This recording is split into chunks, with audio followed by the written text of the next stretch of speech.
What's up?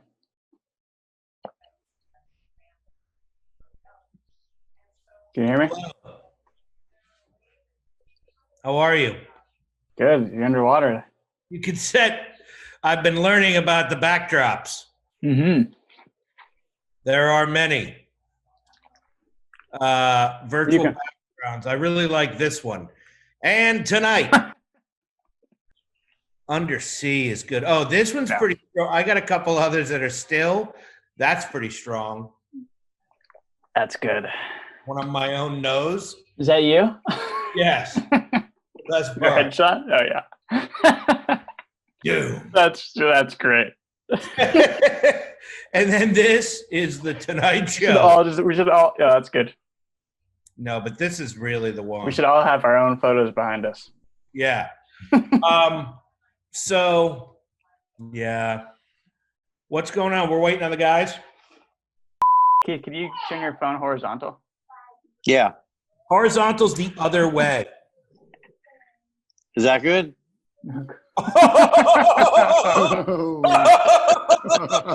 That's great. Man. Got him. Oh, that's great.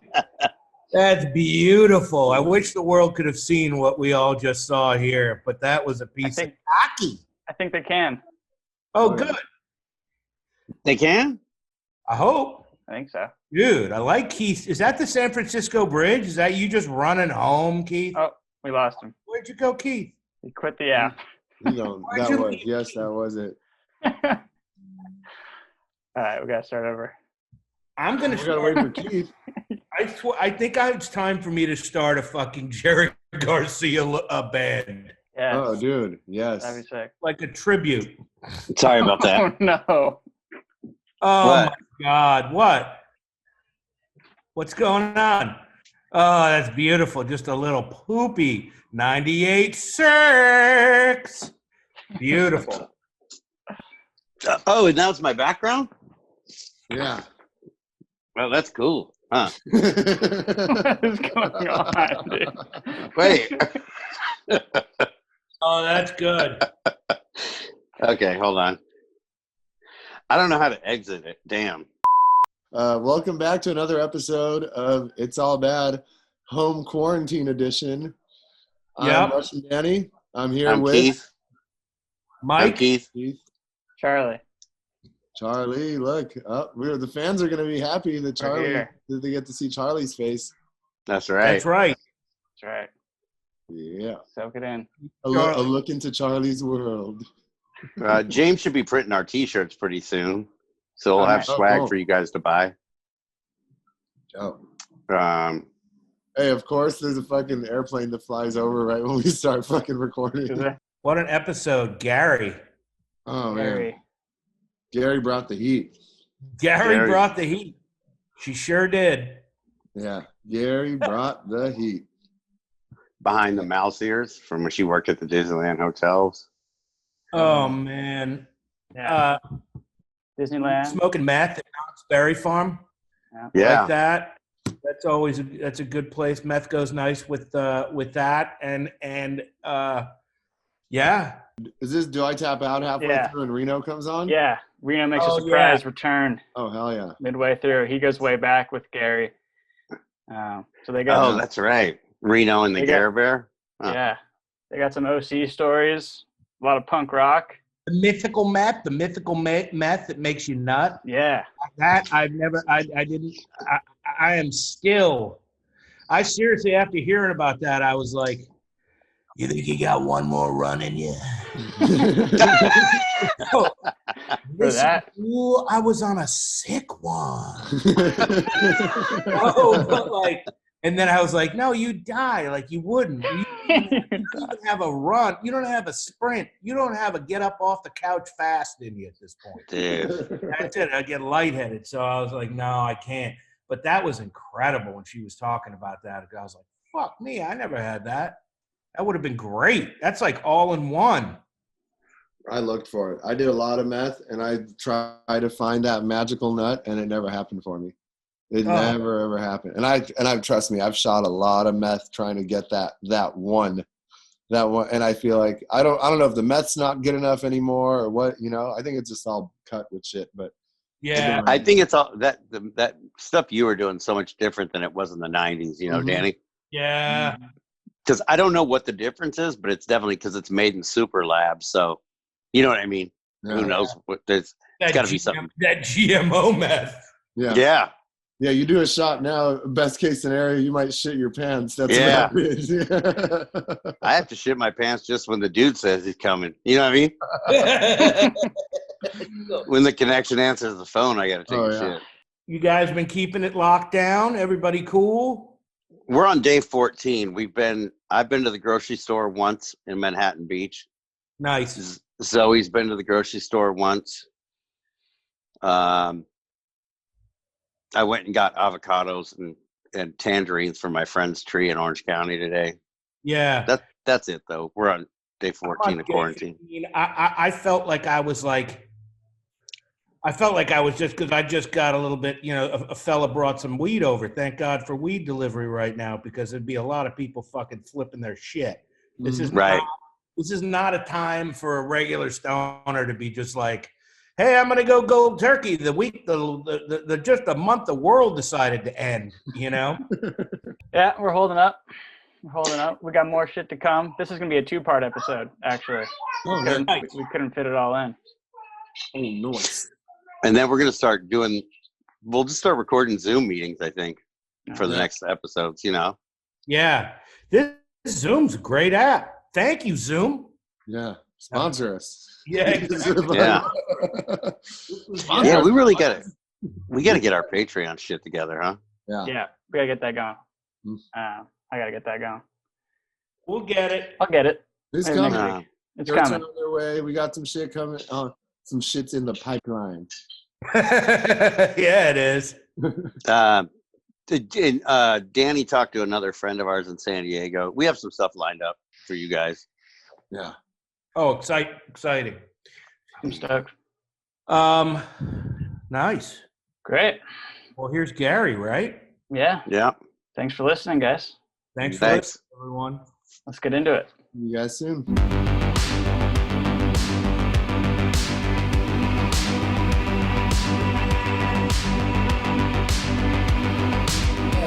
I'm a Z.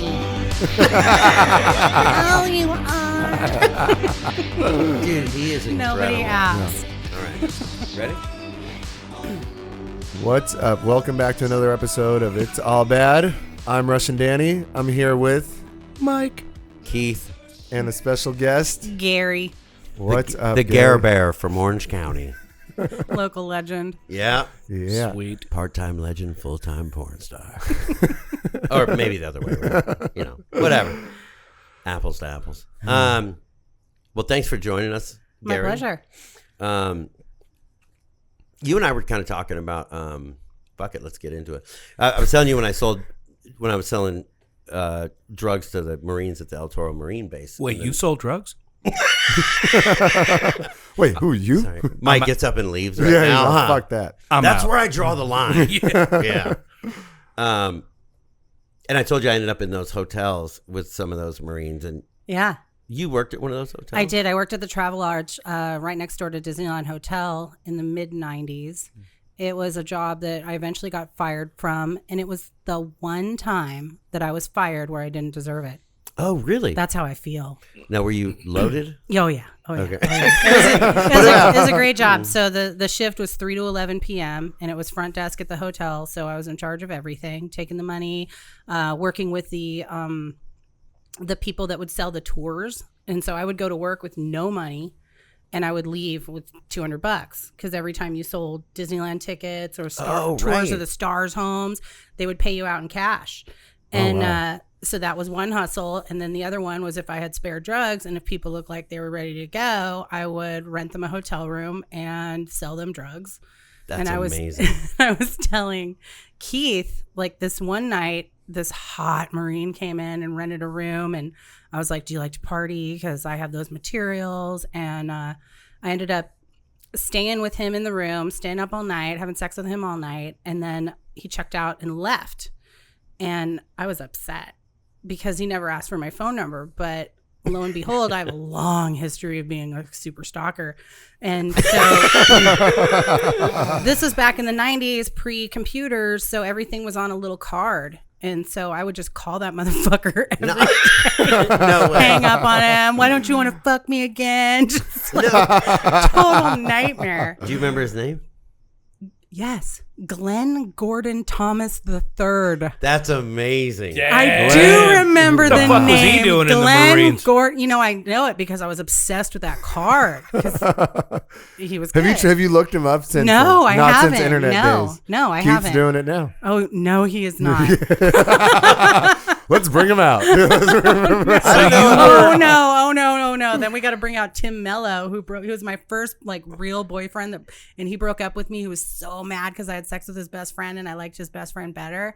And it was like a weird threesome that went wrong and he broke up with me and I threw a brick through his window. Like, how dare you break up with me? You're so mad that I slept with your best friend. His poor mom, like, we're 15. You know, we're 15. And he's got to explain why some crazy chick bummed a ride to his house, throw a brick through his window because he didn't want to fuck me anymore. That's amazing. Wait.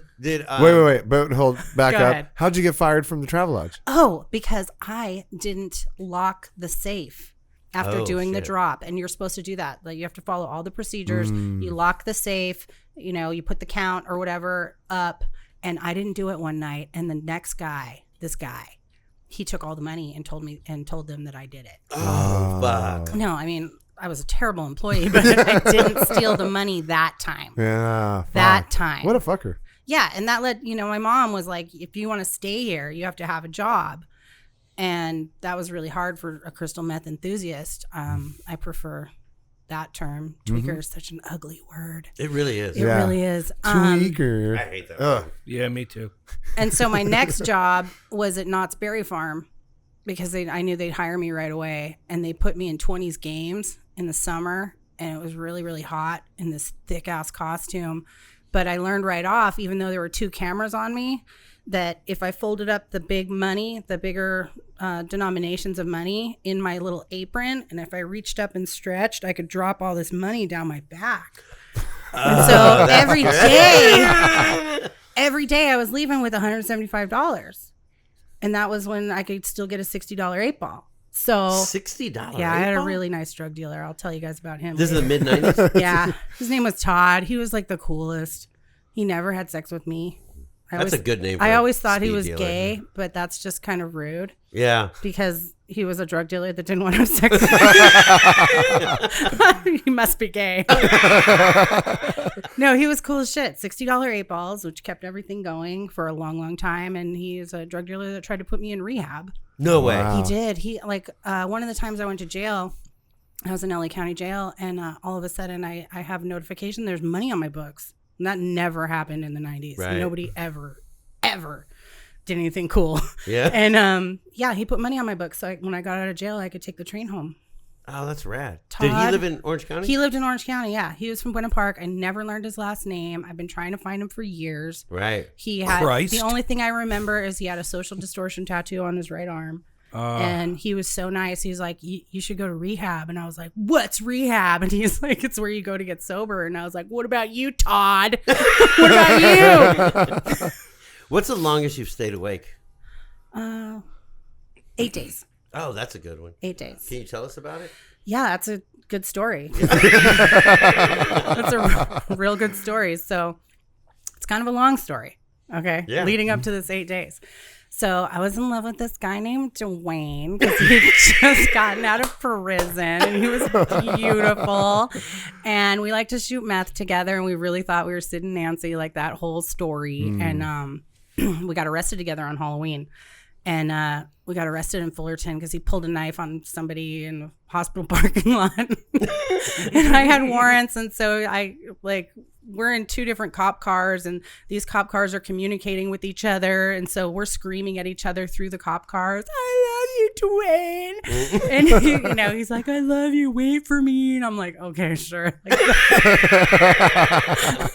Like that's always worked in the past. I was never like, what's your phone number? I was like, what's your CDC number? Always after the prison guys.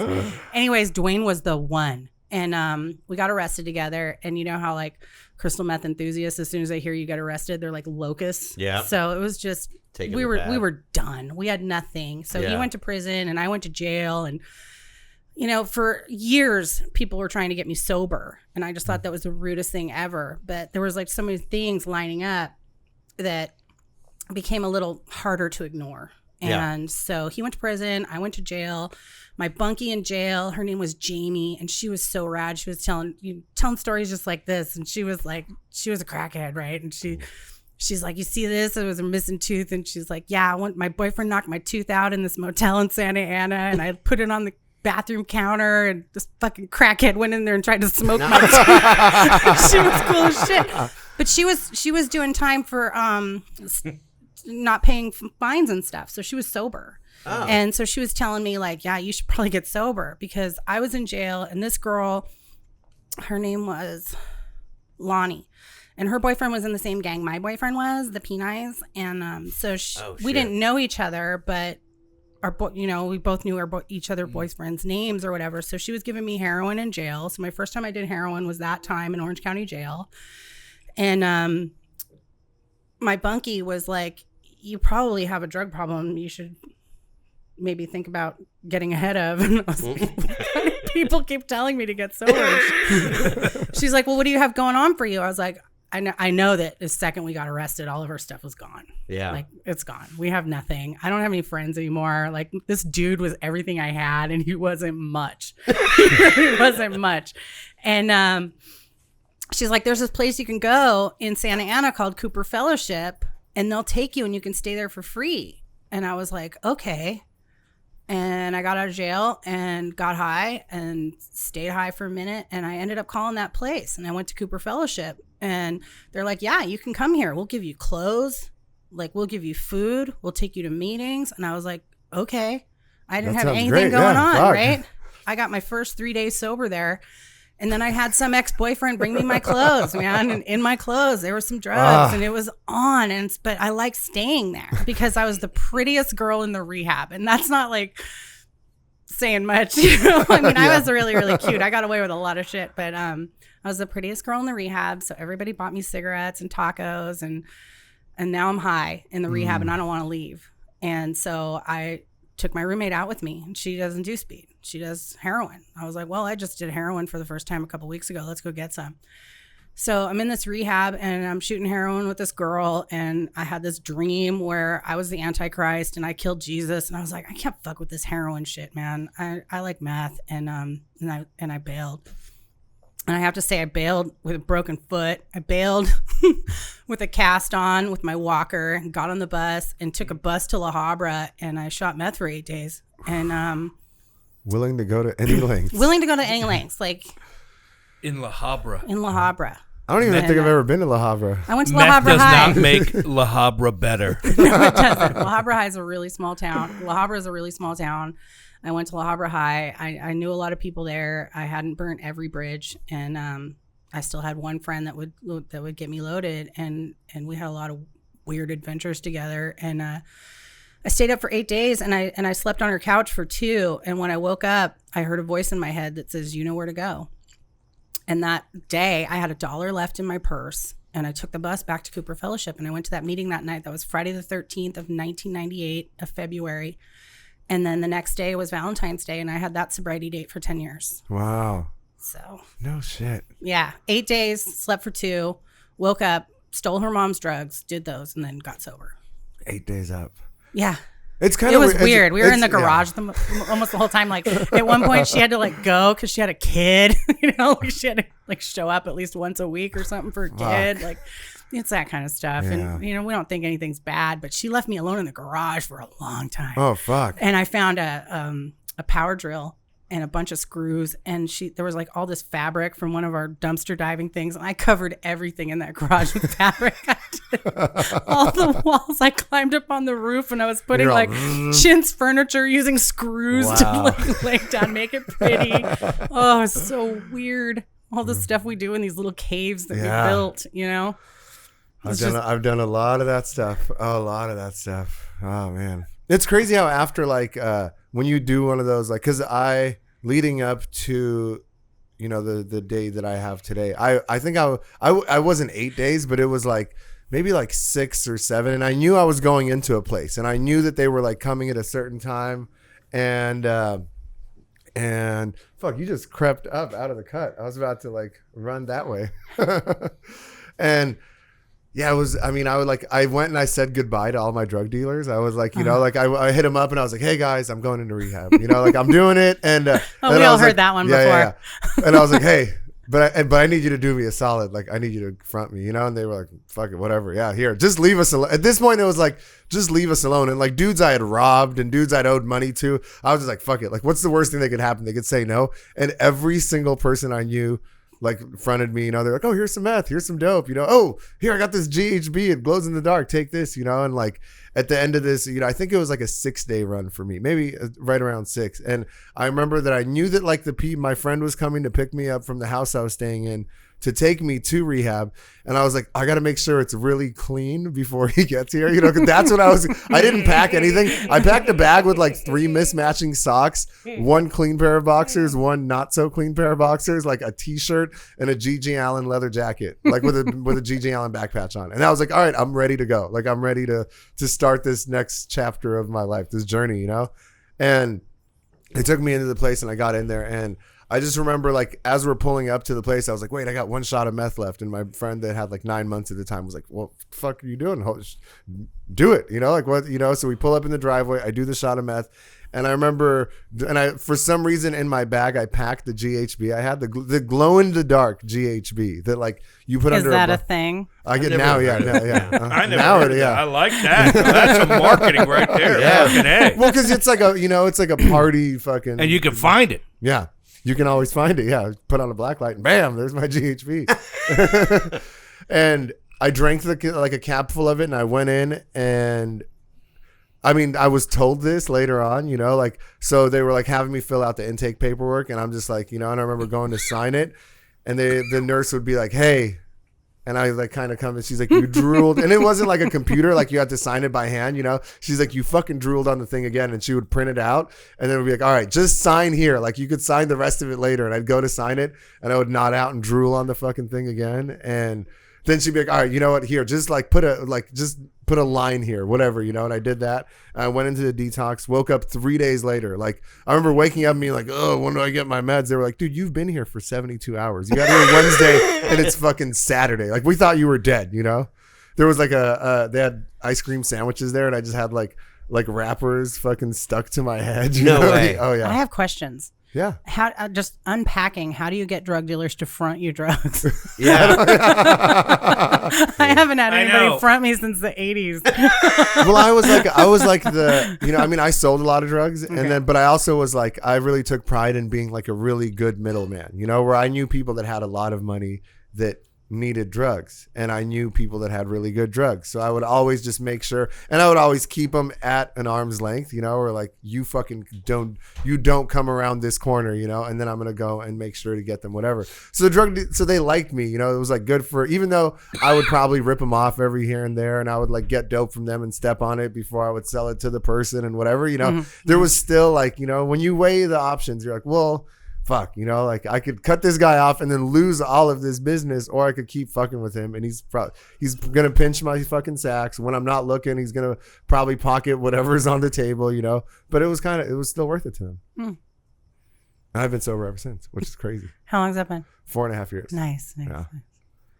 How long you been sober, Gary? This time 7.5 years. Nice. The longest I've ever been up was 8 days, but I remember like, it wasn't even on the 8th day, but like the 5th day. I've talked about it before. It's like the only time I've ever done that shit where it made me peek out windows, because I snorted it and did hot rails. I didn't smoke it. I didn't shoot it. I wasn't real paranoid. But this one, you know, like with the pH levels off of it, you know, you never know what the effects are going to be. And this guy, Bob, made it. I show up at my friend Joel's house, and I'm like, I walk in the fucking pad, you know, it was like it was in his room. I shouldn't say his pad. It's his mom's apartment, and he lives in a room there. But I walk in there, and it's like there's Joel, this guy Juan, and this other guy Flus, and they're sitting there, and they're eating not Flus, Joel, Juan. Who the fuck was the other person?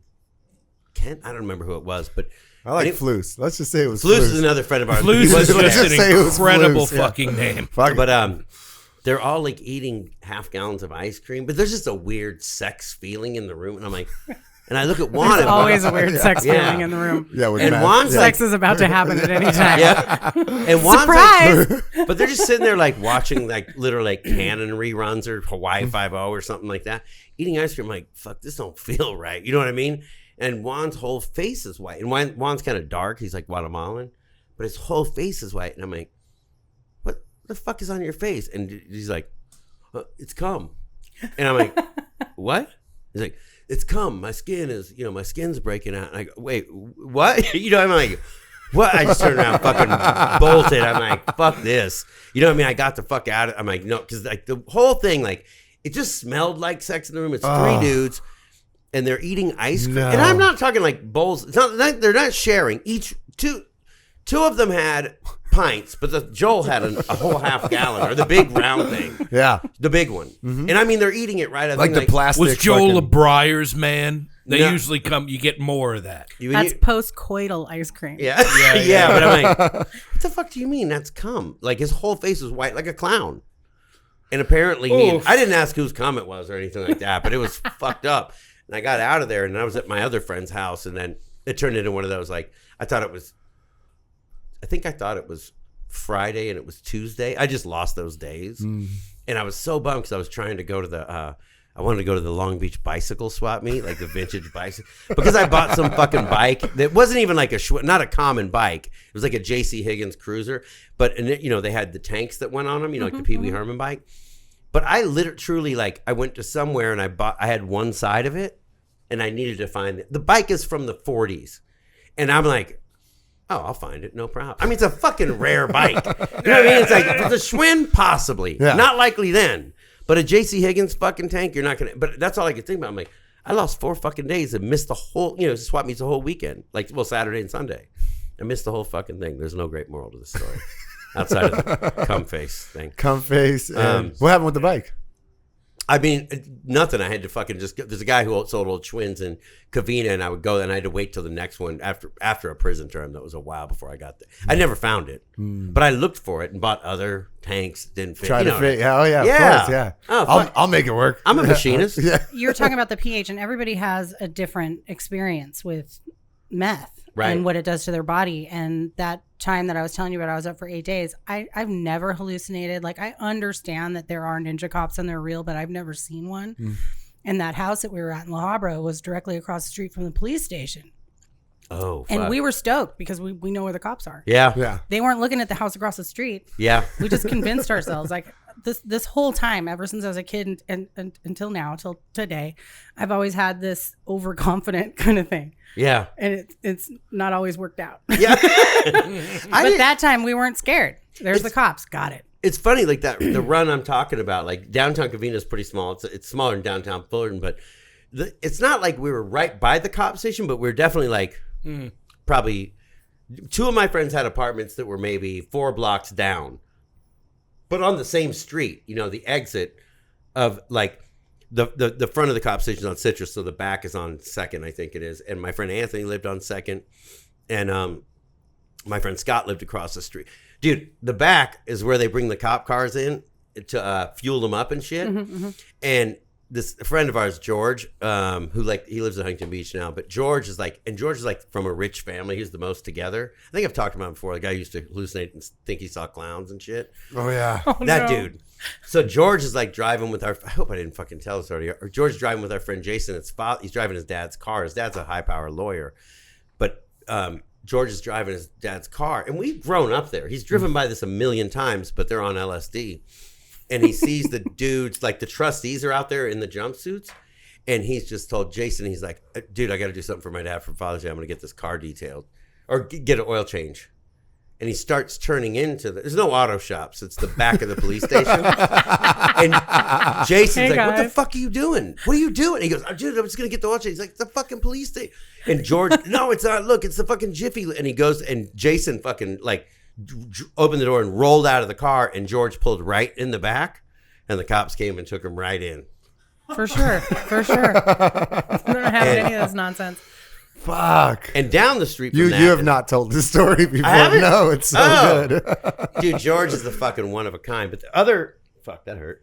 The other, so Anthony, I think I told you this, like, we were talking recently, because those dudes were all into like dildos and all that kind of shit. But so our friend's dad was really into speed too. He's like kind of a bikery type dude. And Anthony was telling me a story like not too long ago. This ties into the same dude, Joel, who was eating the ice cream. But Anthony's like, he goes, hey, do you remember that? He goes, you remember that dildo I had, Thor? And I go, what? Named it? Yeah, and he goes, that big dildo I had, Thor. Remember that thing? And I'm like, no, why would I fucking know? You know what I mean? And he goes, you remember it? He goes, I got it from Joel Clark. He goes, it was in that briefcase of dildos I sold Dave. And I go, hold on a minute. Not only are you telling me that you sold our friend's father a briefcase full of used dildos, but Thor apparently, like he's the CarMax of dildos. Because Thor you got from our other friend, the ice cream dude, and I told you what's going on there. Yeah. So it's not like an unused dildo. It's a glazy time over at the ice cream house. But I'm like, God damn it. Maybe it was Magic Shell. But I'm it's like, only weird if you're not into it. For ice cream. Yeah. True. Did you like dildos, Gary? I like dildos. I know why. Did you like, I know why. Did you like Everything's dildos? a dildo if you're brave enough. So as we've already established, I was a crystal meth enthusiast from the age of 12 till almost 25 years old. And 12? Yeah, 12. And got in. We got into some weird shit. And, that stuff just, sometimes when you do it, you just come right there. But right there on the spot. But wait, so you have done the meth that makes you come? Yes. Wait, literally, you do it and it makes you come. I've heard of that when you shoot it. Okay. Wait, because we had somebody who came on that was talking about that. Lawrence, that's what maybe? you. No one let me know that this was available. No, that's the thing. Okay, no, ready for this story. You missed okay. it. Yeah. What Keith wanted to know about. You were scared of needles, motherfucker. That's your loss. Yeah, that's what you. I asked Keith, has anybody ever talked about homemade dildos before? And I used to make my own dildos. I would use modeling clay over the, usually when you got a block of knives, it would come with a knife sharpener, which was a big wooden handle with a metal stick. Yeah. So I would fashion my own exactly how I wanted it to be and then cover it with a condom and go to town on myself. It was great. It had a handle. It was longer. It hit all the edges. But what I didn't think about is when my stepdad's got a gun on me and he kicks me out of the house and my mom's got to clean up my homemade dildos and throw them away and then tell me about it years later. How many of them did you have? 2. Wow. How big were they? You couldn't have been normal size. What would you fashion I'm not a size queen. I'm not a size queen. And you couldn't have been like that was a weapon or anything, you know? No. Because you don't put a condom on like a beating stick, you know? Quick question. What would you fashion around? I know what you're talking about. You're talking about modeling clay, the honing thing? The thing where you put the yeah. So what would so you I would fashion? put modeling clay at the tip of it, just about yay big. Oh, and then just to there. And mold it. And then cover that with a condom because it was clean and it was the right, girth. The right girth. What kind of modeling clay did you use? Purple. Was it no, but I mean, was it a Play-Doh situation? Not or was Play-Doh. It more no, like modeling clay. Modeling clay. Modeling clay. Yeah. The kind that never dries out. Modeling clay, you idiot. It doesn't. I don't know what Mike's over here like, purple modeling clay. I don't know anything about modeling. Mike's like, can I have the dildo recipe, please? No, I'm not just curious. Sculpey. Sculpey you have to bake. This is just basic kids modeling clay. Yeah. It's like for children. There you go. Brown, Would it harden? No. Because it's modeling clay. Plus it had a condom around it. Yeah. But it never got washed. So you just put another condom on it. You just put another condom on it. But you asked and thus about the oceans are filled with plastic. You asked about the meth that makes you come. See, I didn't know that all meth didn't make you come. So there was this weekend, actually. It was a whole weekend where so much shit went down. So it was pretty weird. Okay. So my best friend that I did a lot of my running with, she fucked my boyfriend. And so to make it right, I had to fuck her boyfriend. And they were both named Steve. So that's okay. Yeah. Yeah, they cancel each other out. They do. And Steve was down. And so I was like, okay, well, I'm going to fuck Steve, but you got to get us a room at the Heritage Inn because that's the nice hotel. And he's got to have, I want the nice room with the jacuzzi tub. And he always had dope. So I take this chick over there with me and we decide we're going to put on a show. So I got my best girlfriend, we'll call her Shmooly, not the Shmooly you know. Yeah. And this young chick, her name was Nicole. She was 18. And I'm telling this guy, Steve, because he just smoked it. I'm like, when you shoot this shit, you come right in your pants. And he didn't believe me. And I was like, watch this. So I take Nicole over to Target across the street and get a brand new pair of panties. And I shoot her up for the first time. And I pull off her underwear and I show him. There it is. She came right then. No way. Yeah. I was like, we're going full-blown experiment now. Yeah. Wow. Science project. In regards to my story, a lot of sex was transactional. So I had the sex with Steve. We kick him out. And me, Shmooly, and Nicole laid out one of the sheets off the bed. We covered each other with chocolate syrup. And we had a really, really wonderful evening. Chocolate syrup gets sticky really fast, like painfully fast. And none of us are lesbians. So we're just horny and doing our best. Okay, we're just doing our best. We've got a lot of drugs. We've got a really nice hotel room, and we had a really good time. Sans Steve. Bye, Steve. Yeah, bye, we're Steve. done. The transaction is complete. You can leave. Literally, just the three of you got busy. Yeah, the three of us got busy. Did you guys have dildos and stuff? No. Oh, okay. No, we don't know what we're doing. Yeah. It's like my greatest regret. I've had sex with 9 women and not one of them was a lesbian. When my husband dies, oh man, when my husband dies. Yeah. I have a list. Sit down, sir.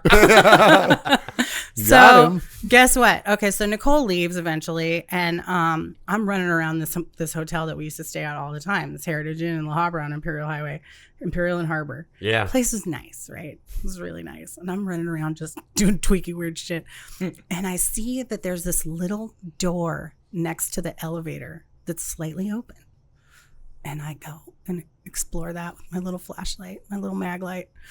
That and a roll of duct tape, man. Yeah. Everywhere I went. Why did the tweaker cross the road? Why? Because he was duct taped to a chicken. Yeah. This little door next to the elevator was the secret closet where they hid all the luggage of people that have left it behind at that hotel. No way. Oh my god. Gold mine. Oh my god. Gold mine. Gold mine. So that's the greatest. I can't even. That's magic. I get like magic fucking box. Just thinking about it, my heart is racing. I feel like I have to poop. I'm just like so excited. So I'm down in there. And my buddy Shmooly is paging me like crazy, like, you've been gone 2 hours. And so I go back up to the room and I'm like, we at the gold mine. And I just come up with all these bags. I'm going in trips, bringing all this luggage back to our hotel room. No. And we're going through it and we're just in it. We were so in it. It was just like the best.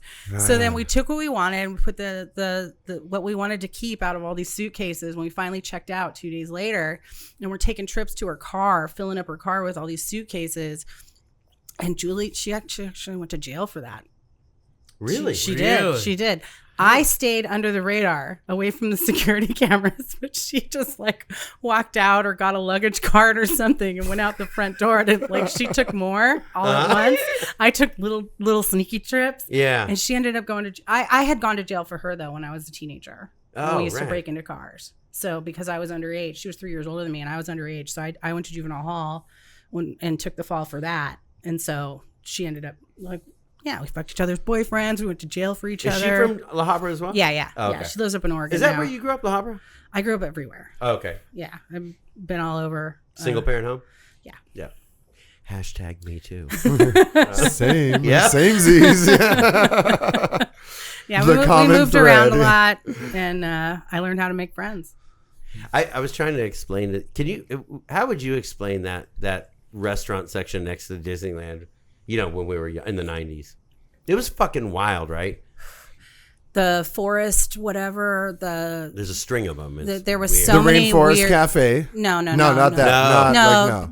Back in the day, all the motels around Disneyland were fucked up. They were junkie villages, and working there, you would get a fax every day about the local crime, and it was always some kid getting diddled in the jacuzzi, and somebody got took. It was just bad. And I mean, I know the podcast is It's All Bad, but it wasn't all bad, and I kind of kept it kind of small, really. I never did anything big time. Like the biggest score I ever did was for $600. Yeah, I never. Oh, believe me, never got my hands on anything. None of us sitting here got rich. Well, it's hard not Mike to traded his compare. penny loafers for fucking $10 worth of speed. Yeah, exactly. That was heroin. I used to say sleep is for the weak and work is for the unimaginative. And as it turns out, working is easier. Yeah. Regular life is easier. Regular life. I mean, even that job at Knott's Berry Farm, I was kind of $175 to over $200 a day, and I still quit for no reason, no good reason. How much? I was stealing $175, $200 a day, plus minimum wage, plus getting to see bands like Sublime and No Doubt play there, and the Aquabats and stuff. Play where? At Knott's Berry Farm. Oh, they used to have ska night every Saturday night. Oh, and really? all those bands that became huge used to play there. Oh, wow. Save Ferris would play there, so I got to see shows for free. I got to wear a stupid costume. What was the costume?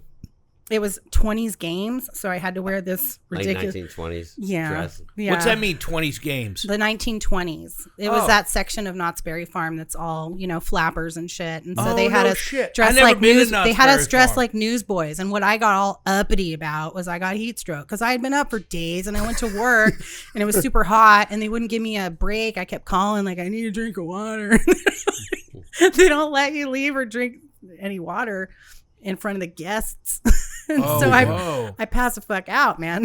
They had to come put me on the little cart and take me to the nurse, but they didn't know that just doing a bunch of speed and standing out in the sun's not a good idea. No. Yeah, fuck. And so I got mad and I didn't go back to work. And so, eventually got kicked out of my house because that was the deal. If you have a job, you can live here. Right. But I couldn't keep it together for long. Yeah.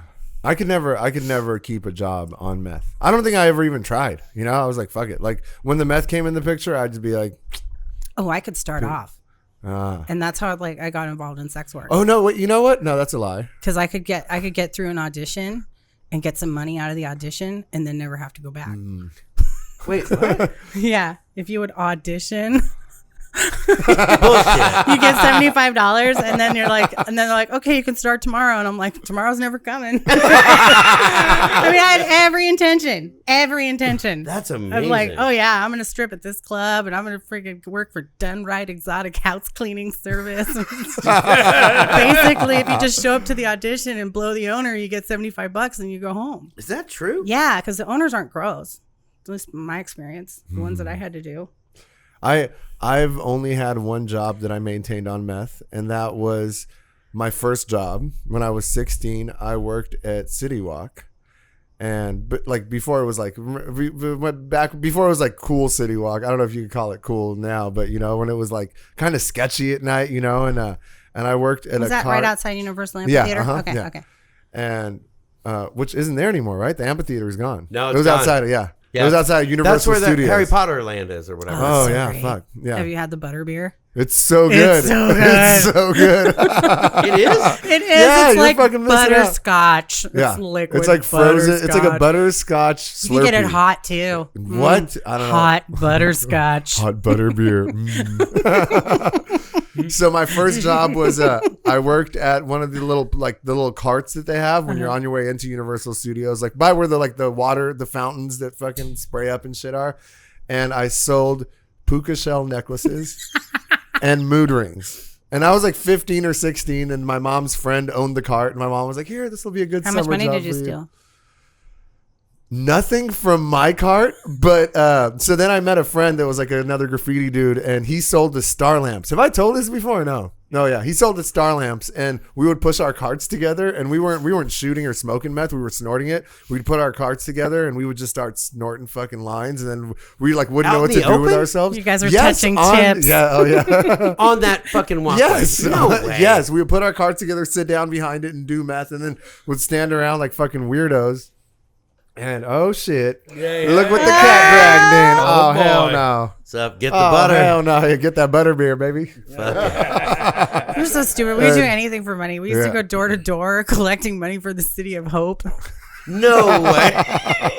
I was a kid, man. I was 12 years old, and my friends were older, and we were doing all this coke. It was a good coke too. Back in the 80s, like ether-based coke. And she's like, check it out. You got to go door to door and ask for money for the City of Hope, and if somebody gives you a check, just throw it away. No way. Fuck. That's what we did. Fuck. We were young and we needed money because we didn't know how to have sex yet. What? Have you ever smoked PCP, Harry? Just once on accident. That got slipped to me when I was living in Williamsburg, Virginia. That's all they had as far as drugs wise back then in 95. How was weed. It was terrible. I had to climb 3 flights of stairs. And then I realized when I tried to walk up the stairs, that wasn't weed. And I had to crawl up on my knees 3 flights of stairs into my dad's house, who I barely knew, and try to get the key in the door and then crawl into my bedroom. And the next morning, I used to try to like just masturbate to sleep, like whenever I did too much coke or whatever, right? And I couldn't feel anything. And so I just had to stay up all night and stare at the ceiling and deal with my dad making me pancakes for breakfast in the morning, high on PCP, and then go to work at the Holiday Inn 1776 Conference Resort in Williamsburg, Virginia. Oh, fuck. Or my other job as activities director, fucking raging alcoholic, because they didn't have any drugs. So I just like drank like nonstop. And I had to do activities with these old people and these young people. Way. Yeah, I had to read stories and do tote bag making class, and I can do whatever. Like, I'm overconfident. Fuck, I was you did a fairly good job. You were able to hold jobs out. Like, you just remind me, I got out of prison one time, and I just went to my friend's kid's wedding last weekend, but I got out of prison in 95. My friend Kenny, he's a great dude, and he's trying to help me out, and so I'm staying in his house, and my other friend Kyle's dad, they're kind of wealthy, but Kyle's dad was like, I can give Keith a job at the factory. I'm like, oh, fuck it, I'll go work at the factory, right? Dude, it's in El Monte. I go, or Baldwin Park or El Monte. We go to this place, and dude, it's a place, when you lay carpet, the carpet tack shit that's mounted to the floor? It's making those. And dude, I'm the only one who speaks English. There's like fucking 50 of us there. And they're like, where? Dude, I was there one night. I think it paid like whatever minimum wage was, $5.25 an hour or whatever. I mean, I'm just sitting there. I mean, my hands were so butchered, and I'm just like, I got to get some crank. You know what I mean? Like, I don't want to stay out that bad. But like what Danny was, like, I'm with you, because like what Danny was saying about getting all this shit fronted, fucking, I didn't have I mean, I get busted, and I liked it because you get a clean slate with everybody you owed money. Mm-hmm. There's this weird thing. It is a weird, yeah. And you get extra drugs when you get. I just got out of jail. Yeah, you get extra drugs. There's like I know. I feel thing. that. Yeah, I feel that. That fuck, man. I was thinking. I don't know why I'm thinking this, but I remember these like scummy motherfuckers that lived in Diamond Bar, the girl wasn't that bad. It was her boyfriend who was a real fucking scumbag. So she, you know what I mean, kind of like went along with him. But they'd be bye Danny. Later. Gary, great to meet you. Thank you. We should. Right. I'm taking off. Reno's taking over. I'm sure y'all motherfuckers will be able to distinguish the difference between our voices. Danny's gonna leave, and Reno's gonna slip it in. Hey, Reno. Take care of business. Oh, yeah. My name is Gary.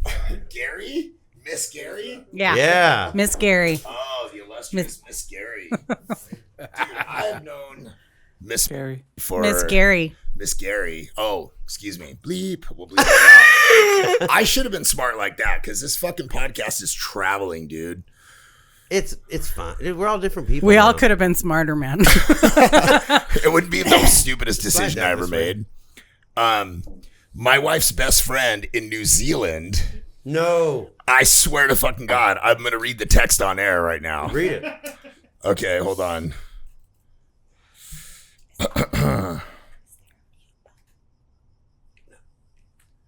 She said, damn it, where is it? Oh, yeah. Yeah, you don't have to. Oh yeah, you don't have to worry about that. No. I like that vape yes. situation, by the way, just real quick. That's intensified. She's used to that position, Gary. Gary. Yeah.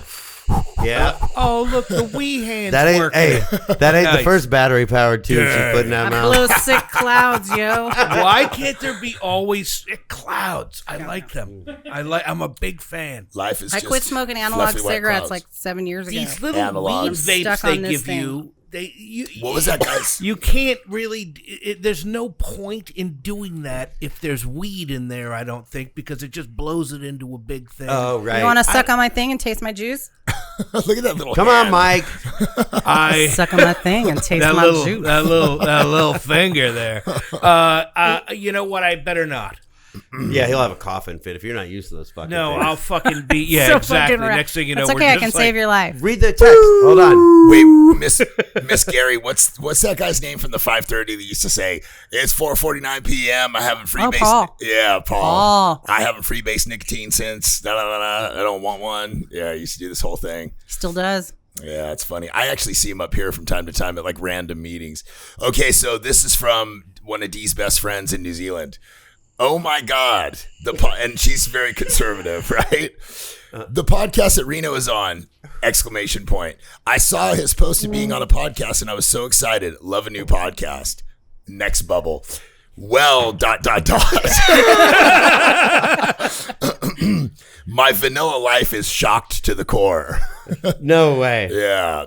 But I'm now an addict myself to It's All Bad. Oh, right. Oh, nice. You can let him know that the new NZ listener following they have is due to me and me mates. Oh, so that's we got great. fans down in New Zealand. That's incredible, right? Dude, That's so rad. Yeah, it's cool. Except I'm so past the hang-ups about it because it's like the amount of messages that we get about helping people is fucking baffling. I mean, we've got several where people are like, man, I felt like fucking killing myself and you guys got me laughing again because they got the bug. You know what I mean? It's Like, funny how like listening to a podcast, it really takes you out of your head, takes you out of your, you know what I mean? And especially if it's like some content that you're like kind of like jiving with, but just, you know, because you'll put music on and you'll just go deeper into your fucking head and you're like, next thing you know, you're listening to Savage Garden and you're No, nothing like a little, just like, I feel a little low, put a little Pink Floyd. you know, cool. but you listen to a podcast and I don't know, especially if it's on the topic of, but anyway, I can't.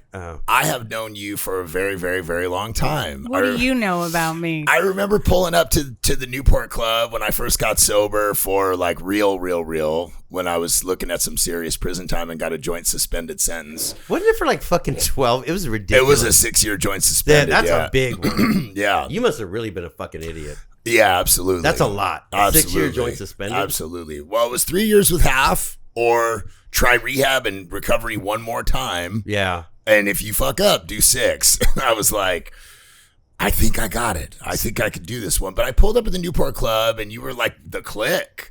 It was like you and Shula and like all your girls and everybody was sleeved down. I rolled tatted deep up. with the clique. For real. Like all the punks, you know, Gabby and Gabby. yeah. And I remember that. Yeah, it was super vivid. But I got down there and I'm like, well, if I'm going to get laid here, it looks like I got to get sleeved down and buy a Triumph. Well, Keith was asking me about you. He's like, you know him? I'm like, I don't know him that well because he's never fucked me. He never fucked any of my friends. And he doesn't have a bad reputation. Yeah. And I do remember being at your 1-year watch at Norm's. Oh, wait a minute. Wait. It was your 1-year birthday or your 1-year watch. Yeah, Norm's right for there sure. on Harbor Boulevard. Yeah, that's right. Yeah. It was a big, big night. It's funny because that was where you told the story about Gabby and the cat under the car. Oh my God, Gabby and the cat. That's my favorite. Get out of here, cat. You're going to get me busted. Yeah, dude, Gabby was shooting coke like all night and like crawled up under this car in Santa Ana. It was actually in Costa Mesa. Okay. And it was Steve's house being raided. Steve Stearns. Oh. And all of our friends were inside. They were still getting loaded. And Gabby was hiding under a truck with a gun in his hand while the house is getting raided. So he was really, really skinny.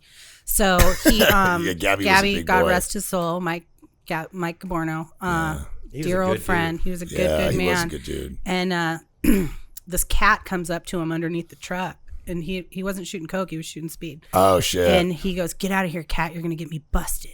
No way. So he pointed the gun at the cat. Okay, fine.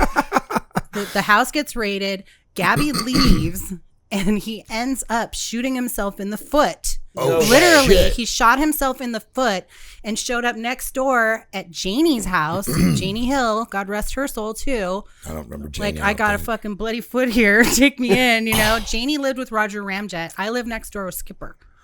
And that's how that shit went down. And then Gabby caught a bunch of charges, and they put him on 24-hour lockdown. And we would write each other letters every single day. Oh, wow. And that's how my friendship with Gabby really grew. He's like, "Oh, this bitch writes letters. She knows." And I was like, and that's how we became friends. And that's cool. He was such a good man. He later on, when he got out and he got sober, he said, "I'm playing the show. We're opening up for Social Distortion, and I want you to sing with me." And I was like, "What?" Wow. What? But there's my confidence again. I'm like, okay. And Linda made me a dress. And I bought myself a cowboy hat, and I sang in front of 10,000 people, showed the whole crowd my titties.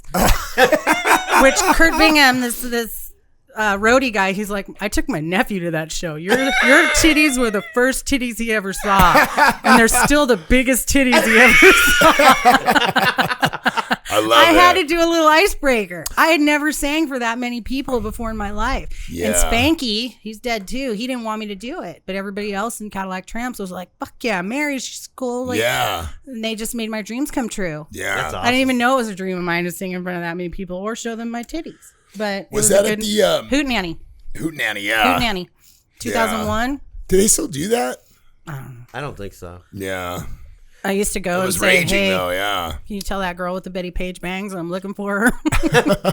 Hey, Stupid. Gary. just talking about homemade dildos. Have you ever made a homemade dildo? I always got to think about that sexual shit, 'cause I've gone down the rabbit hole like of deep. You know, I think I've definitely grabbed things in the heat of the moment. Yeah. But like actually making and shaping and sanding and defting like a fucking homemade dildo, It's not that hard. Yeah. No, Gary. I made one out of clay. Gary Dildo, I've made it out of clay. I can say that because I'm half Jewish. Oh, is that the dreidel song? I love it. That's funny. Well, did you already give all the details of the homemade dildo? Yeah. We're past that. We've already unpacked the dildos. Unpacked. I love that. Unpacked the dildo. Everybody's penis. got a dildo. It's not got a recent one, so we moved into our new place, and the neighbors upstairs, they suspected the neighbors had bed bugs, right? So they had to come search our house and make sure we didn't have them too, the downstairs. And I get a text from my husband. I'm at work, and he's like, "Well, the bug people are here, and they found your didlo." he calls it didlo, Didlo, and I think it's the cutest thing ever because they found your didlo, and because it was on the side of the bed, and I'm like, "Tell them it's yours." You're like, "Tell them it's yours, Greg, because it's pink. It's nice, expensive." Those fucking things are That's expensive sobriety, now. man. Yeah. That's sobriety. Like, you don't stay in motels anymore. You stay in hotels, and you don't have to make your own dildos. You can just go to the store and buy the good one. Totally, You know what I mean? totally, Like, definitely. all my tattoos are finished. Yeah. Yeah, no, And it's done in a definitely tattoo like, shop and not in a garage by a guy named Casper. yeah. And you don't have to watch like DVD porns like that you got on trade from some fucking biker. You know, I never had access to good porn. Like I had the porn that my stepdad was into. Now let me tell you about my stepdad. He was a Hessian. Oh shit. Motorcycle gang. Oh yeah. So the porn that he had was not from any recent decade. Oh, None. that's so And crazy. it wasn't anything Those I was dudes interested in always either. have like crazy amounts of vintage porn Yeah, at those biker houses. vintage. Like So crazy. the lady gardens were very large. Yeah, You know for what I mean? sure. Real Then there'll be like weird some boobs. Swedish erotica magazine. You're like, holy shit, that's full penetration. Dude, me and my friend Scott, we're all spacking on speed. He goes, "Let's go see my Uncle Tony, who lived at Lake LA. You know where that is, up by Lancaster? It's the high desert. It's basically like Lancaster and Palmdale. It's called. It's like some big man-made mud hole up there, right? Something, yeah. Yeah. So we're just Ain't high nothing on good speed. happening out in the high desert. No, fuck no. I've been Never. up there a couple times. And we drive out there, and Tony's like a dude who looks like fucking Grizzly Adams. And we get there and shit. We're just hanging out with him and shit. You know, it's my buddy's uncle and shit. And he's like, yeah. And so we're all doing speed together. And all of a sudden he's all, check this out. And he puts this video in. And all of a sudden it's Tony naked sitting on the couch, like dead center. And I'm like, I look at Scott. I'm like, dude, we got to get the fuck out of there. He goes, dude, it's cool. I'm like, no, this is fucking weird. You know, like, we're like probably 20. Scott's probably 22. I'm 24. I'm like, dude, what the?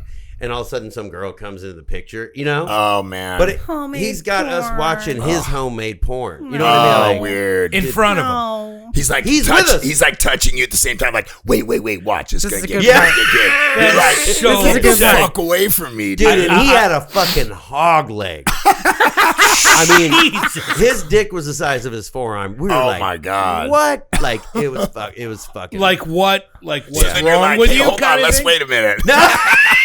I'll tell I you just one wanna see a thing. couple more minutes. Have you guys Is that ever gonna disappear? Are you guys? Is everyone here familiar with the chat roulette? No. Okay, so I've had two experiences with chat roulette, real experiences with chat roulette.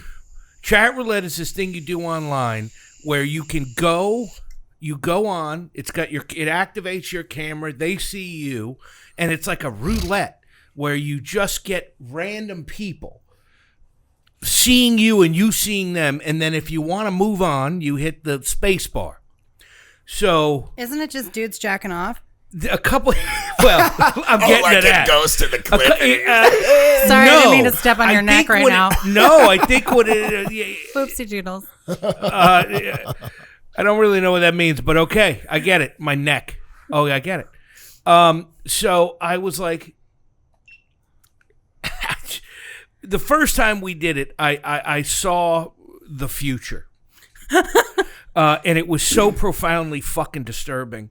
We're over there, and we're at our friend of ours' house, and we're all sitting around watching it, and someone's like, let's get fucking Fael on the chat roulette. This will be hysterical.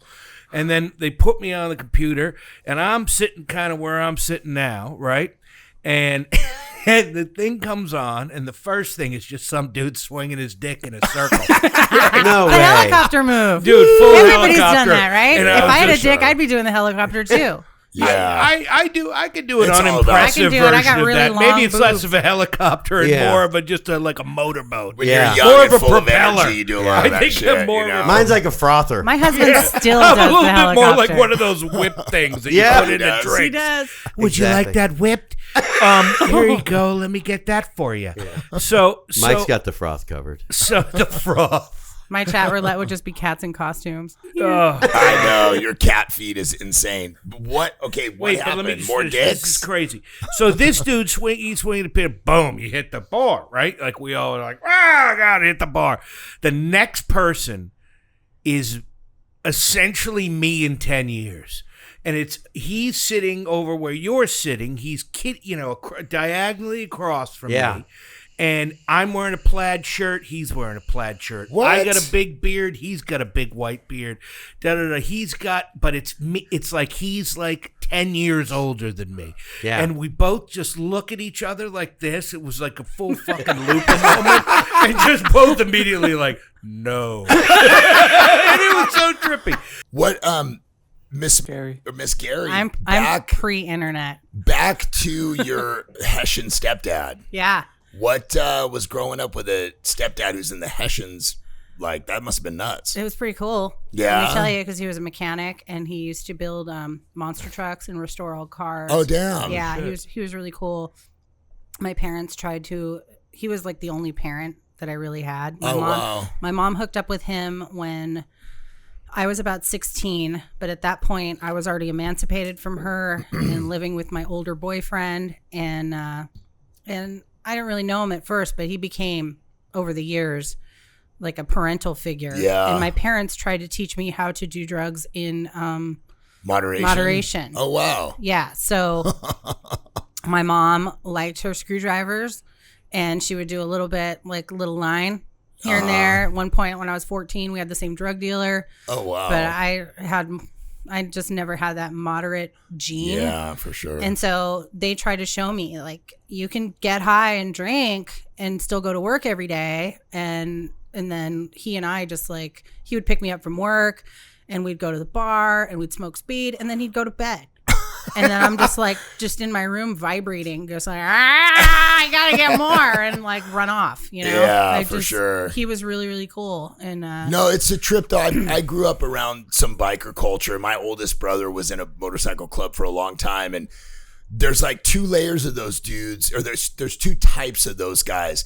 There's the ones that have like a house and a garage and a bunch of tools and a bunch of cool projects and cars and boats. Yeah, and they're like a machinist, or they have a good job, and they party, but they don't let it get too out of line, which is crazy. And they don't like super judge you for not partying, like or for partying. Like obviously he was partying with you when you were like young. They kind of like have that like free late 60s, early 70s, like everyone should fucking party before shit got you know like I mean? Hotel California. But they really don't like it when you steal steal from them, and when you start shooting drugs and like start going to jail. And then guys, he was like, I'm not even going to pick you up from jail this time. Yeah. It's and also impossible. Yeah. He had to pull a gun on me to get me out of the house at one point, and they cut me off completely, which led to a 1.5 years of full-blown homelessness. Like Jesus. I lived in the bushes. Jesus. Full-blown homelessness. In Santa Ana? In La Habra, Anaheim. Ooh.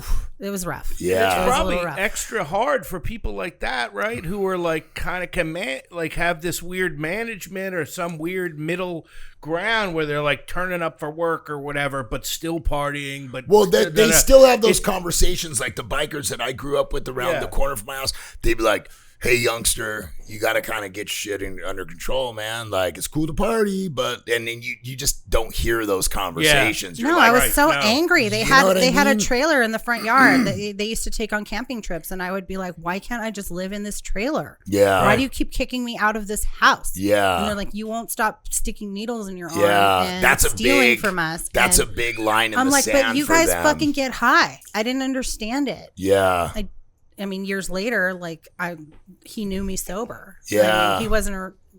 They got divorced, but it was a. Does he still live in Orange County? I don't know where he lives. I can't find him. Oh. I would love to, especially since my mom passed. But you know, I'd like to thank him for being the only father that didn't. You know. Yeah. Yeah, it's rough. A lot of times, the line in the sand for those type of dudes is the needles. That's like where you're just like, they're because the other type of bikers that I've been around that fuck around like that are like crazy outlaw criminals and slamming. Oh yeah, they weren't outlaw bikers. They kind of just they were just my family. I mean, I got sober and like I would go to the big Easter party, which was this huge thing that we always did every year, and I think I was right around I just turned 2 because it was an Easter party, and my sobriety date at the time was Valentine's Day. And they're like, well, what have you been doing? We haven't seen you in a long time. And I told them, I'm like, I work in a laboratory. I draw blood now. Like, I've turned it around. Yeah, that's a meth laboratory. No, I'm kidding. Okay. I'm kidding. No, I turned a liability into a major asset there. I've been paying my own bills for 22 years on that. Like, and so they're like, so you don't get high anymore? I'm like, no, I just took 2 years. And they're like, do you want some speed? Oh, wow. It was so instant. Like, oh, you haven't been high in 2 years, you poor thing. Yeah. And I was like, okay, I had to go to my mom. Hey, mom, because I still couldn't drive. I couldn't drive for my first 5 years. Oh, wow. 5 years? Yeah, they took, for every felony, they took my license away for a year. What? No way. Yeah, they did. 97, I got 5 felonies, 5 separate charges in 97. Were you like in a crash and like all kinds of shit like that? My arrests are so stupid. Mine too. Some of them. Arrests were so stupid. So this was pre-internet. So you just, like I said earlier, like you did things based on the information that you were given. Yeah. Okay, so they told me, because like I was homeless, and so these other crystal meth enthusiasts, they're like, yeah, if you just go to the welfare office, they'll give you motel vouchers. And I was like, that's way better than the park. Yeah. So I shot a bunch of speed on the bus and walked into the welfare office high as shit. And they searched my purse and arrested me right there. Oh, wow. So I didn't get any food stamps. I didn't get any hotel vouchers, which were really You got a hotel voucher, but it was not the place you wanted to be. You could only, what I found out later is only the city of Compton was giving out hotel vouchers. When I was not going to Compton, I got, drug diversion, drug charges, just dumb stuff. Yeah. Like I once got transferred from Orange County Jail to LA County Jail. And that was a fun night. So I get transferred in, and I'm wearing the short little skirt that I got arrested in, and I'm like going through all these different like booking centers, and immediately like catch the eye of the hot trustee, and he gives me his phone number, and I was like, oh, okay, I still got it, even though I've been in jail for 5 days. And so I'm up in Twin Towers and going through their loop, which was quite different from Orange County Jail. Quite different. Gnarly, yeah. And finally, I'm waiting in line to use the phone, and as soon as I like get on the phone to call my mom, this woman, this African American woman, I was on for maybe 1 minute, and she slammed the phone down and said, "You're done, white bitch," and that whole thing. And so they had to separate us because we were getting heated. Oh wow! And so hours and hours later, moving from tank to tank to tank, finally get up into the whatever, what's the tank, the big tank, the day rooms, where they have like 2-person cells, and I am pod, I think it's called. I cannot get my finger off that call button. I was that bitch, like pressing the button, talk, when am I gonna get a bet, when am I gonna get a sandwich, when I was the were people telling you, sit the fuck down, bitch, shut the fuck up? Yeah, but I just started getting felonies. So I was like brand new. I was, I think 22, 23 years old. I was so stupid. And again, all my information was from other people that were like-minded and not the brightest freaking bulbs. Okay. So finally I get assigned a cell. And guess who's in my cell? Her. That black girl. Oh, and she just starts running her mouth. But my ex-boyfriend that used to beat the shit out of me used to send me to karate classes, and he was black belt, and I beat the shit out of her. And did you? Yeah, I did. I did that push-up with the palm of your hand where you break somebody's nose. Ooh, and she didn't do shit after that. So it was like, bitch. Yeah, you're like, done. Don't okay, tell so that's me done. nothing. So I'm there for a few days, and they send me on the dry runs or whatever. The dry runs. Did you get the burritos when you came back from court? No, bologna. The when bologna you that's come stunk. back to LA. I've never gotten a burrito. You guys talk about that. Yeah, I've never gotten a burrito. That's before. That's after my time, I guess. I honestly, I'm a little bit resentful at you for that. It's the most luxurious experience. The look on your face right now when you were just like, I never got the burritos. You know what I did get? Like, what happened? I got that was lame. I did get stripped and cavity searched on the roof of LA County Jail. And a year later, I got to be part of a class action lawsuit because that was not supposed to happen to a 23-year-old girl in front of male officers. But I had no idea. Did you get some money? I got $600. $600? $600. Squatting and coughing? Shit, I didn't get nothing. If I would have gotten picked to be on that jury, I would have been picked to testify. I would have gotten 6 figures, and that would have killed me right? for sure. Yeah, they said if we pick you to testify, you write this letter back and you fill in all the things of what happened. And I was like, I told my mom because she goes, you got to get over here. I got this letter from LA County Jail. There's a class action lawsuit. And I was like, huh?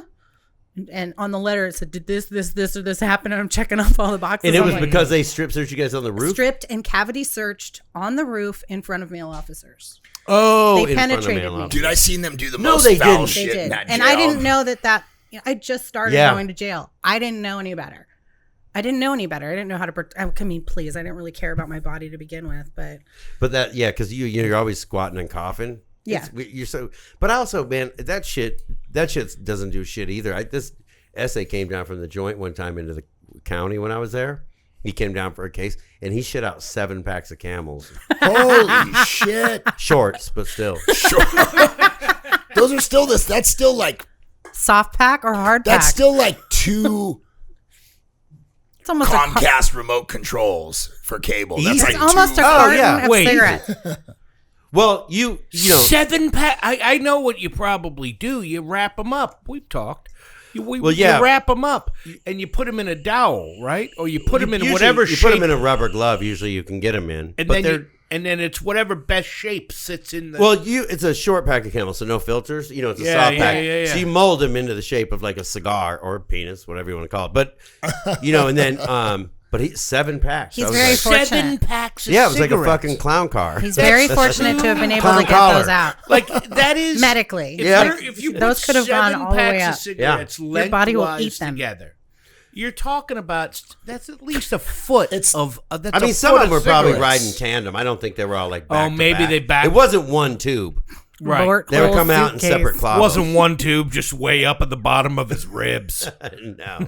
God damn it. I'm sorry. I never knew I was going to jail. I was never able to fully prepare. Thank God. When I was because I would have been ripped apart. The one time, it's funny you were talking about losing your job for being innocent. Excuse me. Just that once. I've been to Orange County Jail in the 80s. I mean, Orange County Juvenile Hall in the 80s. And I was like, because I was going to like Los Padrinos here and shit, which isn't the worst of the LA County one. Central's the worst by far. But I went to that Orange County Juvenile Hall, and it was just like going to fucking Newport Beach. And I'm like, man, these motherfuckers got it made. I had a very different experience. And then I had to fight. In Orange County? Yeah. In the juvenile hall. Not in the jail. In the jail, I was beloved. But I got busted as an adult before I started going to the joint and shit. I'd already been to the LA County, but I got no warrant. I don't know if you ever remember this. It must have been 1990 or something, 89 or 90, but it was July 4th at Newport when everybody rents the beach house and shit. Yeah. But dude, we're all partying or whatever and fuck it. And I wasn't even really that fucked. I had a slight buzz. You know what I mean? But we're all partying and people are fucking walking you know what I mean? The whole fucking typical like Newport people summer are fighting and getting crazy and being loud. Yeah, but and dude, I don't remember what time. It was like 2 or 3 p.m. Cops came from everywhere and arrested almost everybody out. Wow. And there was dudes undercovers who were walking around like nerdy, like looking like, nerdy with dudes. Ghetto blasters on their shoulders. Like, no, headphones and shit. No, super nerdy. Like they were walkers. You know what I mean? But, once they came along, because they pulled badges out and they were with all the regular cops. And they fucking hook a bunch of us up. Well, they arrested these girls next door for throwing water balloons. People riding bikes by. They're just having fun. But they came and arrested all the girls. I just went out on the beach and I sat there, right? But I think because I had a fucking mohawk. Because anyway, they come and get me and they're like, you're arrested for hurling, throwing water balloons and shit. I'm like, I didn't throw no fucking water balloons. They take me in or whatever. There's so many of us. It was crazy. And they took us like, I don't know if it was a city jail. It was definitely a jail, but it was Newport big Beach holding City tanks. Jail, yeah. But it was just big holding, no cells. But dude, the funniest shit about it is like it's packed. We're all in there, and like every 20 minutes, dude, the door would open, and it was just like all typical like Newport, like long haired like servitudes, all of them running holding their dick because everybody had to pee from drinking all morning, like fighting for the bathroom. So we get out the same day. We got out in like 4 or 5 hours. Yeah. That's just a moneymaker for Newport Beach. Yeah. They just fucking, yeah. So we go back, and then I'm talking to the girls next door who are upstairs. They let their boyfriends stay because there was kids, but they arrested the girls. And I went up there, and I'm like, fuck, what the fuck was that? Because they were throwing, and they go, dude, they knew you didn't do it. I go, what? While they were arresting those girls, they were like, how'd you like to arrest that fucking asshole with the mohawk? And another guy goes, I'd love to do it. And blah, blah, blah. They knew I was innocent. They're just dirty. Yeah. They're fucking liars. They don't like fucking, they don't like people that don't look like people from Newport Peninsula. Yeah. The cops don't. Yeah. You know And then I mean? I refused to go to court because I was innocent. Typical shit. Got cuffed, sent to the LA County, got out. You know what I mean? You went to Orange County Jail? No, LA County. Oh. They picked me up on the warrant, but then they released me because it's for fucking throwing. It's actually an assault charge. No, I was at a house in the Shores, like Fern Street, right by like Big Belly Deli and all that shit. Yeah. And these buddies of mine that I grew up with in Corona, they were super fucking crazy alcoholic partiers, but they worked and held it down. They were just like, they were the first crew of us like that grew up in Corona that were like, we're fucking moving to the beach. You know what I mean? And so we all went down there, would party all the time. And it was 4th of July. They had this upstairs place. And my buddies that I grew up with were just like, they were fucking heathens, man. Like they were just out of control. They wanted to fight or fuck or just fuck something up all the time. You know what I mean? And so they're living in this house, and it was like the middle of the day. Like it might have been the 3rd, not even the 4th yet, you know? And they just started talking shit to some other neighbors. And the next thing you know, one of them throws a bottle off the balcony. It shatters everywhere. Cops turn the corner. And they start throwing bottles at the cops. And next thing you know, the fucking whole house just gets completely swarmed. A helicopter. We run up. Me and my girlfriend hide on the roof. The helicopter's like, it just, whatever. It's crazy. 4th of July down Newport. It's like boring story, really, because it's so. I always get the impression, and please clarify this for me a little bit. I'm trying, I've been out. I have a weird thing. I don't leave Los Angeles, and I've been out here for about 26 years. I've been to the OC. I went to a couple of bars in the OC once or twice, and I was like, this seems just very white. and a little aggressive. It felt a little bit more fratty, a little bit. Yeah, but that's I true. don't really know like what is that vibe. But that's like the that mainstream doesn't side sound like of it. throwing That's not bottles. At what's the It's different. I mean, Orange County has a bunch of different There's cities. so and many where I different came up vibes, in right? La Habra, like we could do whatever we wanted, and we had like, you know, everybody knew us. The cops even knew us. Officer Mitchell, I just found him on Facebook, and I thanked him for every time he picked us up and gave us a ride home. Even if we were frying, even if we were drunk, they would never arrest us. Like it was a small town kind of situation. Was it still orange groves and shit? There was, right? Yeah. Weird Satan worshipper And what's the shit up big in appeal? Is Hacienda Heights. Newport Beach, right? Newport Beach and Huntington are known to be like the cops are known to be fucking head breakers. Yeah, Like, straight up. But that's really- completely different than where she's from. Okay. Like it's most of No, Orange but I County did- is working but class if it's not on the coast, right? I spread myself around a little bit, Yeah. like Spread your hustle. going down to Huntington for the OP pros and falling face first in front of a cop with a full cup, a big gulp cup of Southern Comfort. Oh yeah. And the cop helped me up. I didn't spill my drink, and I didn't get arrested, and Wow. that was incredible. Yeah. During the OP pros, and it's just I think it's because it's a tourist town and it's affluent. They want to keep out any riffraff at all. Plus, you know, But there's cops shitloads like of to hit Nazis in people. Huntington, right? For sure. Yeah, Still, big right? time. Still. Big That's Yeah. been since the 50s. Like or something. Nazis. Neo-Nazis. Yeah. right? Yeah. You We didn't see just that got rid of fucking Rohrbacher, Yeah, man. I watched it. Yeah, I no watched shit. an episode and a half of that thing. Well, Did you what? see the video of that when Trump got I elected? thought you were talking about something. Okay. When Trump got elected, like all those big fucking Nazi peckerwoods were like on the Down at corner the beach. of like fuck Trump Coming and, to the punk rock show and bashing heads and Yeah. No, but because this we had some guy- beach shows down there. But listen, this big fucking giant wood with like a bunch of ink and like board shorts and like fucking a hat on, like, you know, he's like, fuck Trump at the corner, like all hype, screaming out Trump. There was like people that were like protesting the decision in the election, and then there was like a crew of like kind of like not like Huntington not skins, but like Nazis. And this dude turns over to this Mexican guy and he's like, fuck, you fix my fucking tortilla. Like all this And that No guy way. worked for the OC Weekly. Are you No serious? way. Yeah. Oh, that, What? Yeah. That Oh, Gustavo shit. Arellano? Yeah, He's- yeah, oh, yeah, that's yeah. fucked He's the guy up. that writes Ask a Mexican, but Yeah. now the magazine's done. Is it? Yeah, it's Oh, that's a done. bummer. That They dude had was their last super issue like badass. 2 months ago. Yeah. Yeah, that magazine was like one of the few little veins of culture. But what I was going to say about what you were saying about it seeming super fratty, and it's like that in Newport, like on the peninsula, like the mainstream bars and the mainstream scene, and a lot of the families that live down there that My own dad homes owns a and stuff. dealership.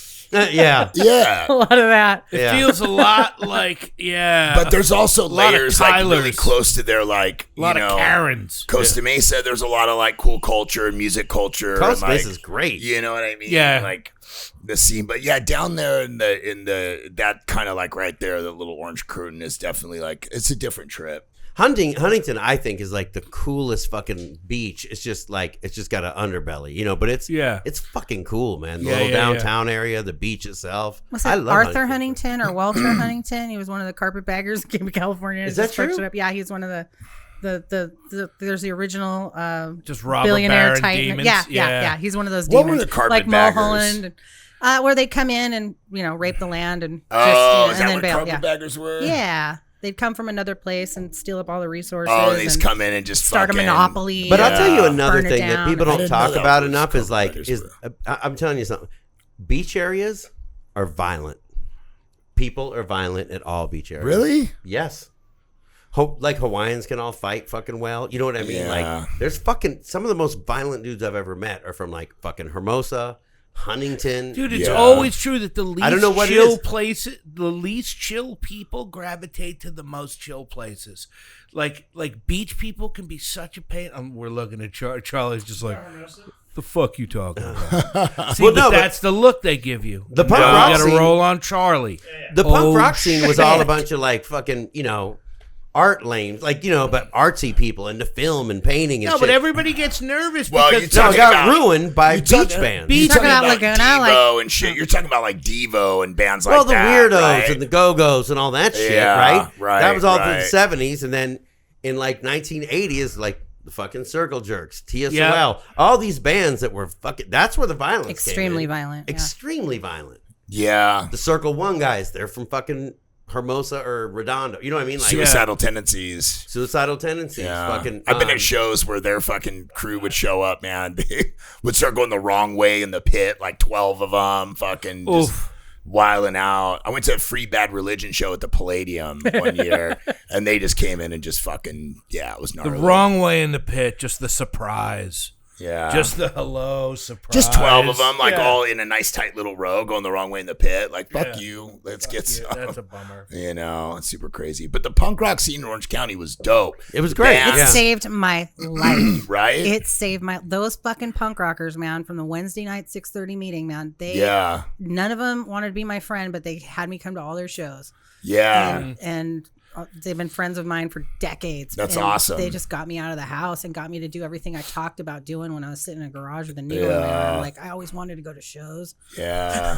Yeah. And they did it. And bands specifically, you're talking about like the Tramps, Smut Peddlers, Throw Rag. Oh fuck, Throw Rag. Yeah. That Throw dude's a Rag. trip. I grew up with Throw Rag. Like, they made so much happen for me. Really? They gave me my side job that I had for 2 decades, is selling T-shirts at Throw Rag shows, which led to so many other things, like going on tour with X and just oh shit indeed. Like, you went on tour with X? Mm-hmm. And I just got to sit behind John Doe and Exene and listen to them tell stories. Like, I would switch vans because John and Exene wouldn't travel in the same van. Oh, because they were married at one time, right? Yeah, they were married a long time. Did you ever see ago. that fucking scene in Boogie Nights where the dude at the end is divorcing the red-haired what is her name? Juliana Moore. Yeah, that guy that's divorcing her in the mediation. That's John Doe. That's fucking John Doe from X. He plays a dick in a lot of movies. Yeah, he's like, but she's a fucking porn star and a drug addict, and they had a kid and stuff. It was gnarly. It was a gnarly scene. Yeah, Throw Rag and Manic and Cadillac Manic Tramps Hispanic. That was Gabby from the Tramps' other little side band that was kind of more like funny, kind of, where they did like these Cholo. That and Flocka Goo Goo. Man, I got a call from Steve Soto one time. Here's that confidence that comes out of nowhere. Steve Soto calls me up and says, "Hey, Mary, I hear that you know how to do the Thriller dance." I was like, "Who told you that?" He goes, "Kevin Higgins told me that." He said, "You did it at his wedding." And I go, "I did, but everybody was drunk and they just did whatever I could remember from the Thriller dance." And he goes, "Well, we got a show coming up at Alex's on Halloween, and we want you to do the Thriller dance at the Flocka Goo Goo show." And I was like, "Fucking Steve Soto, the nicest guy in punk rock, asked me to do the Thriller dance. Well, I'm going to do it." And I had 4 days to learn it. And so I'm practicing. Yeah, I'm practicing at work. I'm practicing at home. People are walking by in my apartment. They see me doing this shit inside, and I'm huge. I'm bigger than I am now. And it's terrible. But I told Steve Soto that I would do it. And I get up on stage with all these fat guys. Like, it's like a whole band of enormous people. And Alex's is a small bar. And I get up there and I start and I'm like, no, we have to start again. I totally stopped the show. Said, "Run it again." Did the best version of the Thriller dance that I could do with about 4 feet. Yeah. And it killed. Everybody was stoked. I remember, wasn't like Gabby's uncle, like big cholo dude with the brocha mustache in that band? Or he was in Manic. It wasn't Sonny, wasn't his uncle, but he was like looked like he might have been Gabby's uncle, right? Right. Old dude. Big Gabby had a mustache. lot of relatives, and he was like a backup singer. He's sitting on the side of the stage, and I remember he's like, there's a mic, and he's like going, "Ow, wow," and putting his mouth around the tip. Speaking of Gabby, when he did Big Hyenas. Yeah, Gabby goes, "You learned that in prison." Gabby was quick to whip a motherfucker's ass too. Oh my god! Yeah. Oh yeah! Quick. Oh yeah! He would come over all the time and just fart on my cats and just do all kinds of weird shit. Hey, Reno, you had a story you wanted to share. Remember? You said, I'm trying to remember what it was about. You had one too to remind you of.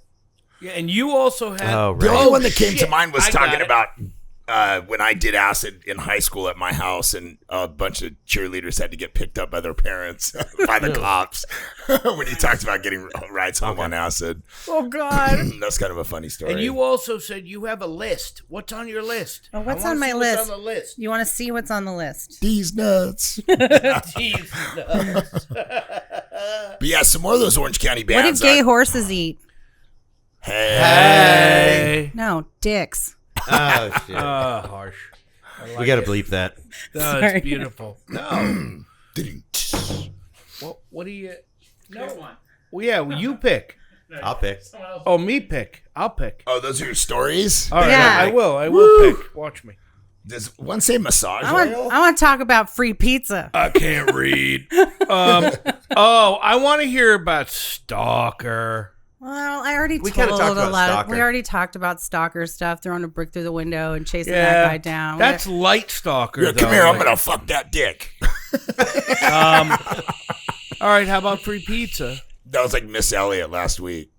Yeah. I've Yeah. gotten a ridiculous amount of free pizza in my lifetime. One of my hustles, because sleep is for the weak and work is for the unimaginative. And I was never the type of person that would panhandle. I always had some weak ass hustle. Yeah, me too. It was like always weak. But it was better than panhandling. Yeah, I wouldn't panhandle. Yeah. That's it. You know, I would hang out outside the Long's Drugs in La Habra and go through the trash bins, because back in the day, you could, if somebody paid with a credit card, you could use that credit card number. So you could call in pizzas with stolen credit cards and use those to get calling cards or pass those around jail or whatever. But we had an unlimited, like when I said, hey, can I come stay at your house? I don't have a job or anything, but I can promise you pizza every day. And then I remember answering we'd order pizza. Me and this chick, I think she's dead now, but she. And they're like Jerome Castle. We would order pizza and we'd have no money, and we would just answer the door naked and get free pizza. No are you way. serious? Every single time. It never failed. Are you serious? It never failed. Back in the day when I love had it. That's funny. a free pizza naked worthy body. Back before my boobs were real long. They were up high and pointed forward right where they were supposed to go. And you would just answer the door and get free pizza. What drugs were you doing then? Mostly meth. Oh, nice. Is meth your drug of choice, man? The first time around, yeah. And I thought that, it was so bad. When I got sober, it was so bad. And it was, I won't say it was easy. I mean, it got easier the longer I stayed sober, but I was like, I'm just going to be sober for the rest of my life. I am never going back to the skinhead scene. I mean, everything that I had to do to get high every day. Like I had to get that $36 to get that motel room. And then I had to get something on top of that, because if I fell asleep, my friends would have sex with me because they were so nice. Like that's fucking all terrible. that stuff. Like getting sober and staying sober was kind of easy when it was like that bad. And so I got clean off of meth and alcohol, I guess, but mostly meth. Yeah. And stayed sober for 10 years. You're a purist. Yeah. Well, not really. I was kind of a dumpster, but when I relapsed, it snuck up on me with the painkillers. Oh, me too. So that relapse after my 10 years, there was a prelapse. There was like a lot of stuff that went down that I got to look at with a clear mind and see like, oh, this, and this, and this, and then this. Of course you relapsed. And those painkillers got a hold of me so fucking fast that like I had like surgery and they gave me Norco and I pissed my pants and I didn't care. And I was like, well, I'm just going to do this forever. And since I worked in the medical field, I had unlimited access to the cabinets, the prescription pads. Oh, shit. So by the time I got arrested in August of 2012, I got arrested at the Ralph's pharmacy, but I had prescriptions at Ralph's, Walmart, Stater Brothers, Save-On, CVS, everywhere. And it was for 180 to 360 pills that I was picking up every 2 days. So No way. Yes, way. Fuck. But they only got me when I tried to refill early to help. I was coming out to LA to help my little rock star friend kick heroin. But if I was going to leave my house for 3 days, I needed extra pills.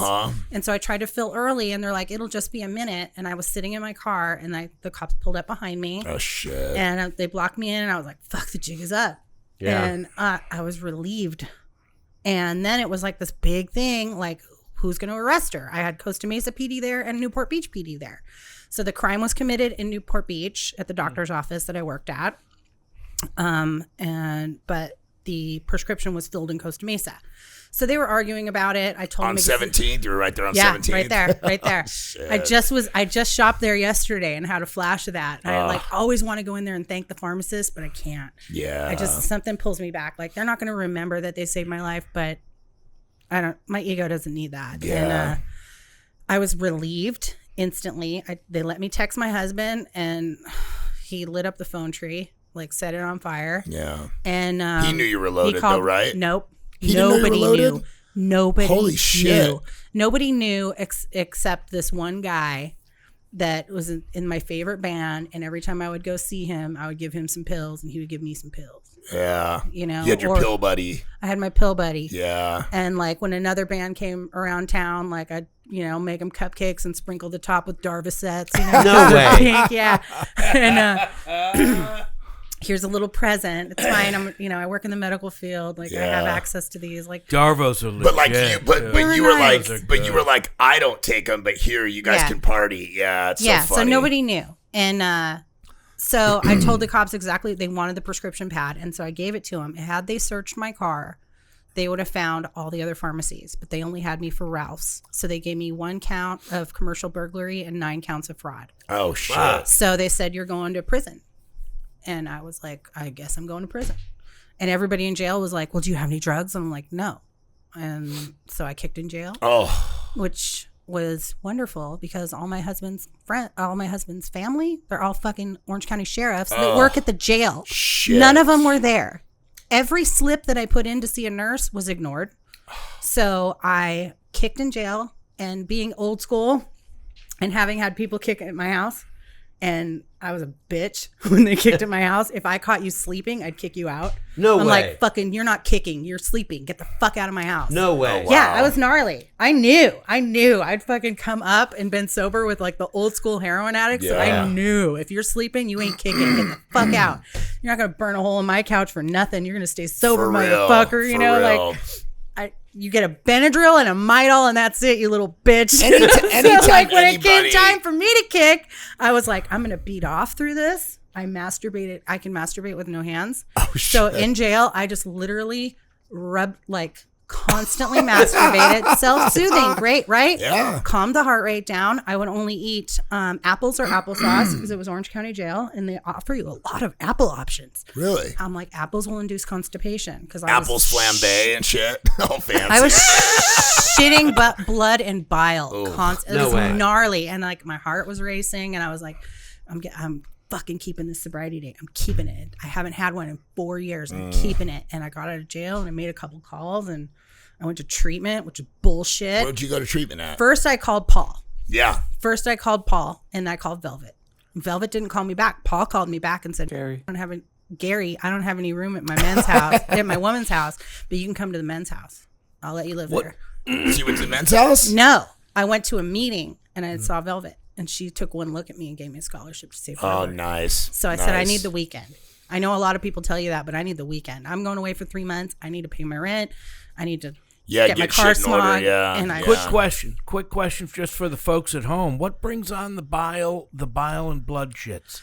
Well, I mean, when you're taking 10 Norco every 3 hours, you're really causing a lot of harm to your liver and kidneys. So they're not able to process all the other Tylenol. stuff that's in there to deal with, it's right? The Tylenol. Boom. I worked myself up Bingo. too. I have a similar story in that when I was sober with you guys down in Orange County, and I had 7 years, air quotes, I had the best paying job of my life at the time. Like, was traveling, was super functional, was writing, $18 to $20 million a year in business, managing like a national business with Nordstrom. I was all over the place, and I was eating 50 Norco a day. Yeah, it's easy. It was fucking crazy. It's easy how fast it happens. It really is like the opioid crisis, direct line to heroin. Like there's just no, like that shit. You just keep taking it. You need more and you need more and you need more. And it's intense, man. So this time around, there was nothing coming between me and that sobriety date, even 5 years in prison. Mm-hmm. So like I said, my husband had lit up the phone tree, and I got the public defender telling me you're going to prison for 5 years. There's no way around this. And so I'm just trying to go into, okay, I'll go to prison. I won't do that whole time. Like, it's fine. I know how to fight. Yeah. I'll be fine. Yeah. I can carry a message. I have a sobriety date. Like, that's really all I cared about. And I went into radical acceptance. I didn't want to be bailed out. I didn't want anybody to have to deal with any more of my shit because I'd been sober before. So I know how to be like, okay. And what I didn't know is that when I finally got my court date, 10 members showed up for me. Oh, wow. Julie came down from LA. Oh, wow. Everybody was there. The judge saw two things. There was 15 years between crimes and that I had people. Yeah. And she says, she's going home. Let's see what she does. No way. Wow. Yeah, they put me on Are you probation. serious? I'm serious. So I go to treatment. I'm like, this is bullshit. I could run this better on the first day. Yeah. And like people are there and they're like, oh, Gary. Gary, God damn it. Will you help me? I didn't mean to sleep with your brother, but he tricked me. They said, oh, do you work here now? I was like, no, I'm just a client here, you know, and I went through that whole thing. And honestly, guys, I'll stay sober just to never have to go to group therapy again. Oh, That was stupid. I was like, they're making me talk about all this trauma shit. I'm like, I've been fucking healed from that for years. You know what my problem is? Narco. Yeah. I put some Norco in my body. And now I can't function without it. Yeah. And now I don't have any Norco in my body. All of this is garbage. Yeah, it's gnarly. And I'm grateful I did it, but I have a whole nother community now. That's amazing. She literally was like, you're going home. Yeah. And then That's they're like, wild. let's see That's what she great. does. And I should, lo and behold, you just show up. I went to every court date on time and they said, bring some letters. I had 50 fucking letters, man. Incredible. 50 fucking letters of, you know, if you ask, they'll show up. Even Gabby wrote me a letter. You know, it was terribly misspelled, but it was still a letter. You know what I mean? He tagged his body at the bottom. I had to ask him a few times, you know, like, come on, Gabby.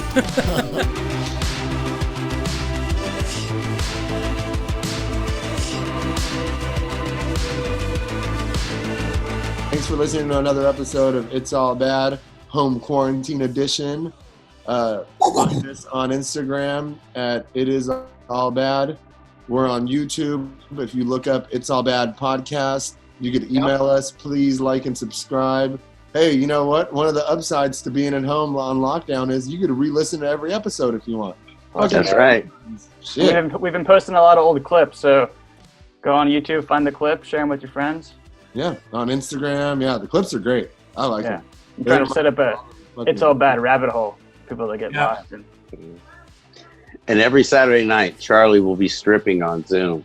Yeah. Right here. Yeah. Saturday has a Bedroom. Charlie has a prime time slot on Saturdays, but on Wednesday afternoon, right around third meal, you can watch me take some of my stuff off.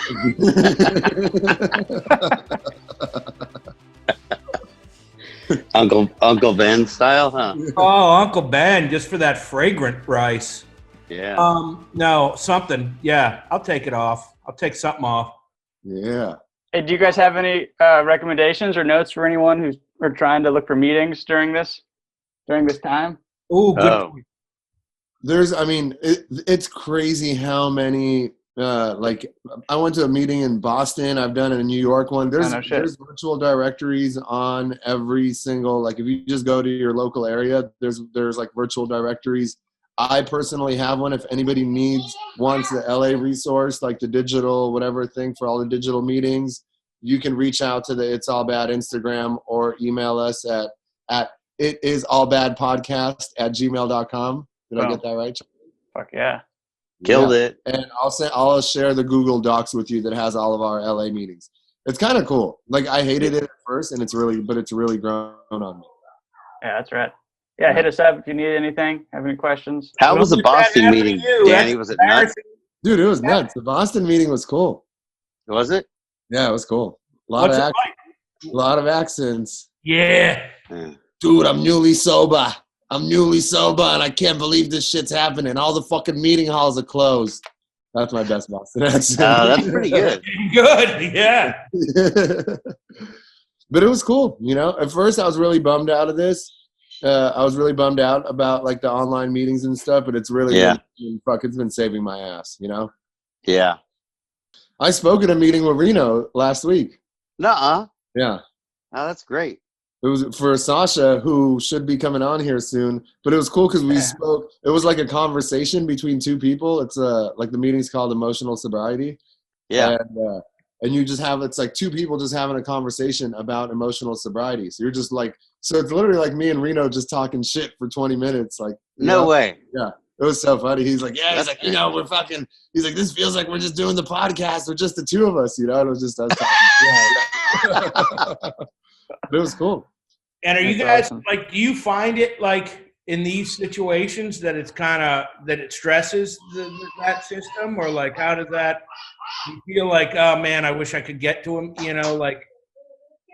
At first, yeah. The first few days I kind of felt like that. And then now I'm just, I don't know. Like, really, I think it, like, Tony, my friend, was like, he's like, hey, you remember when you were like a Corona denier 2 weeks ago, you know? And I wasn't a denier, you know, but like, I was just being a little reckless, you know? And I was like, man, whatever, this is, you know? And then, like, it kind of hit me where I was like, hey, for me to not be taking this thing, like, as seriously as others, you know? Like, is very selfish of myself, you know, and I was like, I kind of like, we all just have to do our part, you know, we all just have to do our part to help one another, especially now more than fucking ever, you know. Well, it's slowing down in New York, they said. They did? Yeah, well, it was doubling patients every day and a half. Now it's doubling patients every 4 days. So it's on the decline. Yeah, we're heading up the roller coaster, I think, out here. But if we keep it buttoned up, man, we might be okay. Like, do better than we had thought. I mean, if we, if we're not doing it better with all this warning, I mean, we're like the last ones. Yeah, you know what I mean. No, I know.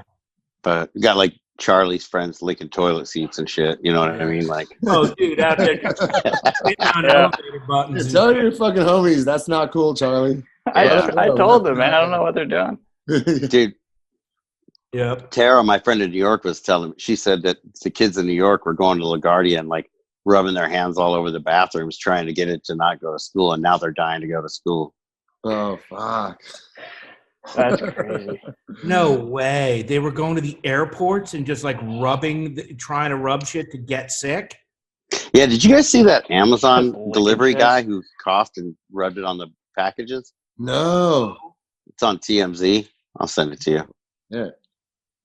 Fuck. It's like terrorism. Yeah. And he's like a 50-year-old dude. He's like my age. It's not like he's a kid. Well, there's no excuse anyway, but he like coughed and rubbed it all over the package. What a fucking scumbag. Yeah. But all right, cool. I gotta go help with dinner. I'll see you guys soon. Thanks for listening, guys. Good to see everyone's Thanks faces. for listening, everybody. Bye. We'll see you next week. Yep. All right. Peace. Peace. All right. Now, later, guys. I'm